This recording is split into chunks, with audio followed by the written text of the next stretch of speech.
një njeri I cili ka refuzuar, nuk ka mundur opozita të zgjedhë president, sepse është e pamundur, sepse 51% I ka pasur. Po jo, sepse ka qenë pa sinqert propozimi, të jemi shumë I sinqert dhe propozimi ka qenë për të mos ndodhur. Deri në momentet e fundit, vetë kurtje kemi me dëshmi të shumta, thotë jam për një president konsensual. Dhe në momentet e fundit ai e propozon pikërisht njeriu më politik të dytin, më politik pra Glaukonjuftën. Thjesht është një pasinqeritet. Më lejoni t'ju them se këtu ka një siklet të madh.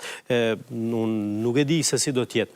Nëse unë do t'jem deputet, unë do të propozoj që të ngrej çështje parlamentare, hetim parlamentare, edhe për këtë çështje, pse ai zotëri ka bërë një marrëveshje dhe ka qenë shumë enigmatike, shumë jo transparente, dhe po marrëveshja e Brukselit dhe sidomos aneksi I Ohrit. Dhe unë besoj sepse pika e 7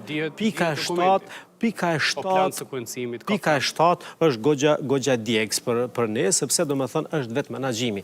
Dhe ne që merremi me këtë, kemi profesion punën e diplomacisë dhe të politikës dhe të komunikimit, sigurisht se është gogja diplomatike vetë menaxhimi. Pra, unë mendoj se problemi ka qenë kjo, sepse ai nuk do të marrë përgjegjësi, thjesht do të afus një cikël zgjedhjesh të njëpasnishme dhe kjo ka qenë problemi. Unë të paktën besoj, nesër po të jem deputet, unë do të ngres hetim grup parlamentar që do të hetohet sikur për këtë, natyrisht edhe për gazin, I cili po thotë jo se Albin Kurti thonë eksponentët e tij dhe zyrtarët e vetë thonë se nuk është I korruptuar Albin Kurti me gaz. Ndërkohë dihet se e vetmi vend që e refuzoi gazin amerikan, po ashtu e refuzoi ndërtimin e termocentralit të ri, është pikërisht lëvizja e vendosje. Pra unë nuk e di pse ka refuzuar ai, por unë do të insistoj që të kemi hetim parlamentar për një çështje të tillë, e unë shpresoj që edhe organet e drejtësisë do të merren me këtë punë. Ne po e dim se jemi në krizë energjetike.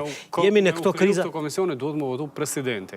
Jo, mas pari votohet qeveria. Tash një shpjegim këtu profesional. Në qoftë se gjithçka do të vetet, unë dëshiroj dhe shpresoj që gjithçka do të vetet mbar. Pastaj domethënë partia që dele para propozon sipas kushtetutës kreun, kryetarin ose kryetaren e kuvendit, votohet dihet se kujt I takon sepse ka vendime nga gjykata kushtetuese, me pastaj çfarë ndodh, sigurisht se mandatare është ai që e ka I pari, nëse mundet, domethënë prej periudhës prej 15 ditësh ta krijoj qeverinë, sepse për 6 muaj kemi një ushtruese detyre. Pra brenda 6 muajve është Albulena Agji ushtruese detyre. Pra nuk zgjidhet presidenti, po zgjidhet kreu I qeverisë, zgjidhet qeveria. S'mundet e para kaloj e dyta. Kur zgjidhet qeveria, pastaj domethënë shkohet proceset, domethënë se brenda 6 muajve, pra pastaj kështu e tha edhe Albulena Agjiu, po ka interpretime tjera kushtetuese. Për shembull ai Enver Hasani që thotë që puna e parë pas konstituimit është votimi I presidentit. Jo. Dhe pastaj. Vjekeq jo, na lexojmë pak në kushtetutë dhe domethënë është decisive.